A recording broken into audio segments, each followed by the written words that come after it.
Assalamualaikum warahmatullahi wabarakatuh. Alhamdulillah pemirsa, apa kabarnya? Semoga Allah Ta'ala selalu menjaga dan melindungi kita semua. Amin. Kembali lagi bersama kami berdua, udah lama kita ya? Iya, udah lama banget nggak mau Wisnu, makanya nih agak surprise juga nih dapat jadwal. Tapi emang udah lama juga dan sekarang pembahasannya seru banget nih. Seru banget karena kita mau bahas tentang kungfu, wushu, dan Islam. Nah, apa hubungannya, Nu? Biasanya kan kamu lebih tahu nih. Kalau sekarang ini jadi seperti lifestyle itu sebenarnya kalau bela diri itu banyak orang yang ikut bela diri karena selain sehat untuk membela dirinya sendiri juga kalau ada apa-apa, tapi jadi lifestyle juga, menarik juga sih ya. Karena emang katanya Rasulullah kan juga menyarankan kita untuk bisa bela diri. Rasulullah SAW tuh jago gulat tuh. Oh ya, iya, gulat. Oke, tapi sekarang kita akan bahas tentang kungfu dan wushu dan Islam. Apa ya? Apa hubungannya? Langsung aja, ini dia.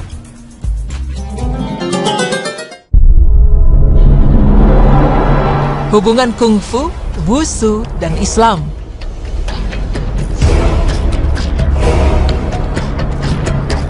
Semua orang pasti kenal dengan wushu dan kungfu, dua seni bela diri yang begitu kental dengan negeri asalnya Cina. Tapi tahukah Anda bahwa ternyata kedua bela diri yang cukup indah namun juga mematikan ini ternyata memiliki akar yang kuat dari Islam? Seorang master kungfu sekaligus peneliti Cina, Master Mohammed Kamoj, dalam artikelnya berjudul 101 Years of Using Martial Arts memaparkan bahwa Muslim di Cina sejak berabad yang lalu memiliki sumbangsi besar dalam wushu dan kungfu, baik di dalam pengembangan jurus-jurusnya maupun dari segi filosofi yang dianut. Pada masa dinasti Tang, Khalifah Utsman bin Affan mengirim pasukan Muslim dari Madinah yang dipimpin Sa'ad bin Abi Waqqas dalam misi damai untuk menyebarkan risalah Islam ke dataran Cina.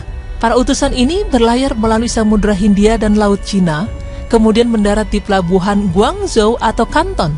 Sebagian besar Muslim kemudian menetap dan menyebar di dataran Cina, terutama di provinsi Shanxi. Bangsa Hui inilah yang mengembangkan wushu dan memasukkan aspek spiritual ke dalam seni bela diri ini. Filosofi dalam wushu dan kungfu diinspirasi dari hadis Rasulullah SAW, yaitu orang yang kuat bukanlah yang dapat menjatuhkan lawan dalam perkelahian, tetapi yang dapat mengendalikan dirinya ketika marah. Hadis riwayat Bukhari.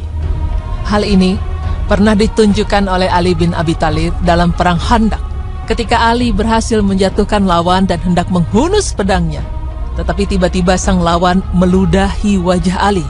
Lalu Ali urung untuk membunuh dan bahkan menyuruhnya pergi. "Mengapa kau tidak membunuhku?" Lawannya bertanya.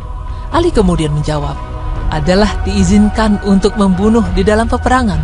Tetapi pada saat kau meludahi wajahku, kau bangkitkan harga diri dan kemarahanku.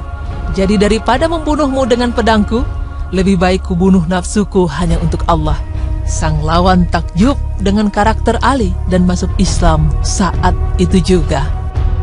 Internal jihad melawan hawa nafsu ini diterjemahkan para master kungfu sebagai energi dalam atau dikenal dengan Qigong.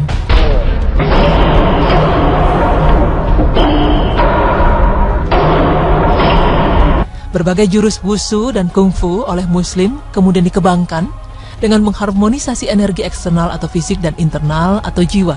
Salah satu teknik kungfu yang terkenal, Xing Ya Chun, Xing Ai Xuan, diciptakan oleh Master Ma Xili, seorang Muslim dari Henan. Teknik ini adalah pembaruan teknik lama yang telah dibersihkan dari paham kosmologi Taoisme. Kedua energi ini, external hard dan internal soft, adalah dua kekuatan kosmik yang berlawanan, yakni negatif yin dan positif yang, di mana salah satu tidak akan wujud tanpa yang lainnya. Perpaduan antara kekerasan dan kelembutan ini menurut Kamoj menjadi ciri khas Muslim kungfu.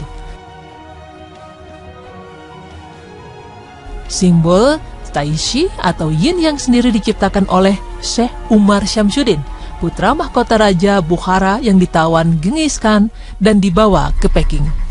Komunitas Muslim di Cina pun turut andil dalam membentuk gerakan dasar kungfu. Sebut saja jurus Tantui yang diakui sebagai gerakan khas kungfu Muslim. Gerakan ini awalnya terdiri atas 28 tahap mengikuti jumlah huruf hijaiyah. Namun seiring perkembangan jumlah gerakan dasar dilebur menjadi 10, jurus ini diciptakan Cha Sangmir atau biasa disapa Chamir. Sehingga sebagian masyarakat menyebut gerakan ini sebagai Cha Suan yang juga menjadi dasar gerakan wushu kontemporer. Mayoritas gerakan terdiri atas tinju dan menendang.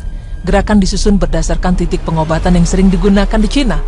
Latihan gerakan secara teratur akan mendatangkan efek baik bagi tubuh. Latihan ini juga bisa membentuk tubuh menjadi lebih lentur dan kuat, walaupun dipandang memiliki gerakan kaku, namun Tan Tui berhasil membuktikan kualitasnya. Pada zaman dinasti Ming, sejumlah master kungfu merupakan ahli Tan Tui. Sampai sekarang Tan Tui masih sering dipraktekkan. Gerakan kungfu yang diciptakan para muslim Cina ternyata menjadi dasar ilmu kungfu kontemporer. Dengan fakta itu, partisipasi muslim dalam perkembangan kungfu tidak bisa dipandang sebelah mata. Gerakan kungfu ala muslim yang disebut Tan Tui hingga saat ini menjadi buktinya. Dunia mengakuinya sebagai gerakan yang indah sekaligus kuat. Li, seorang muslim dari Henan. Teknik ini adalah pembaruan teknik lama yang telah dibersihkan dari paham kosmologi Taoisme. Kedua energi ini, external hard dan internal soft, adalah dua kekuatan kosmik yang berlawanan, yakni negatif yin dan positif yang, di mana salah satu tidak akan wujud tanpa yang lainnya. Perpaduan antara kekerasan dan kelembutan ini menurut Kamoch menjadi ciri khas Muslim Kungfu. Simbol Taishi atau yin yang sendiri diciptakan oleh Syekh Umar Syamsuddin, putra mahkota Raja Bukhara yang ditawan Genghis Khan dan dibawa ke Peking. Komunitas muslim di Cina pun turut andil dalam membentuk gerakan dasar kungfu. Sebut saja jurus Tan Tui yang diakui sebagai gerakan khas kungfu muslim. Gerakan ini awalnya terdiri atas 28 tahap mengikuti jumlah huruf hijaiyah. Namun seiring perkembangan jumlah gerakan dasar dilebur menjadi 10, jurus ini diciptakan Cha Sangmir atau biasa disapa Chamir. Sehingga sebagian masyarakat menyebut gerakan ini sebagai Cha Suan yang juga menjadi dasar gerakan wushu kontemporer. Mayoritas gerakan terdiri atas tinju dan menendang. Gerakan disusun berdasarkan titik pengobatan yang sering digunakan di Cina. Latihan gerakan secara teratur akan mendatangkan efek baik bagi tubuh. Latihan ini juga bisa membentuk tubuh menjadi lebih lentur dan kuat, walaupun dipandang memiliki gerakan kaku, namun Tan Tui berhasil membuktikan kualitasnya.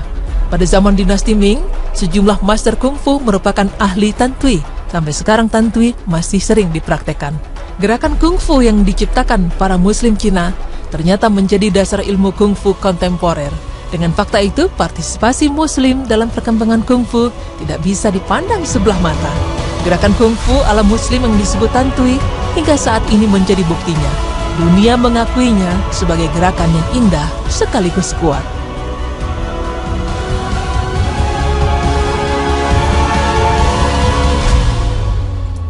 Oke. Jadi ada hubungannya. Tadi, ya, gimana tadi kamu bilang? Jadi memang tadi sudah disampaikan bahwa hubungannya antara kelembutan dan keras itu dalam arti kekuatan ya. Itu ciri khas bela dirinya Muslim gitu, bela diri Islam. Tapi di satu sisi juga memang kalau misalnya kita perhatikan, sebenarnya hukum memang ketika ikut bela diri itu kan mubah ya, boleh-boleh saja gitu. Tapi memang ketika kita ikut, kita harus memperhatikan beberapa hal. Seperti memang ketika kita ikut bela diri, jangan sampai ada unsur kesyirikan di situ. Seperti ya kita tahu ada pakai jimat ya. Terus nanti menawarkan ilmu kebal, itu kan tidak diperbolehkan. Atau gitu. Enggak bisa bela diri untuk sombong atau itu buat membuli, menekan orang lain. Tapi bela diri itu justru, tadi Inu sempat menarik bilang bela diri bukan untuk mengalahkan musuhnya, Nu. Bukan. Jadi ada satu hadis memang bahwa yang intinya adalah orang yang kuat itu bukanlah orang yang bisa mengalahkan musuhnya di dalam satu pertarungan, tapi orang yang kuat itu adalah orang yang bisa menahan dirinya ketika marah. Gitu. Masya Allah. Jadi Inu bisa bela diri apa nih? Bela diri, membela diri. Membela diri. Oke, baik, untuk nextnya ini menarik sekali karena kita akan membahas tentang sholat di tempat yang tidak lazim. Maksudnya? Nah makanya saya juga penasaran. Jangan kemana-mana, tetap di Berita Islami Masa Kini.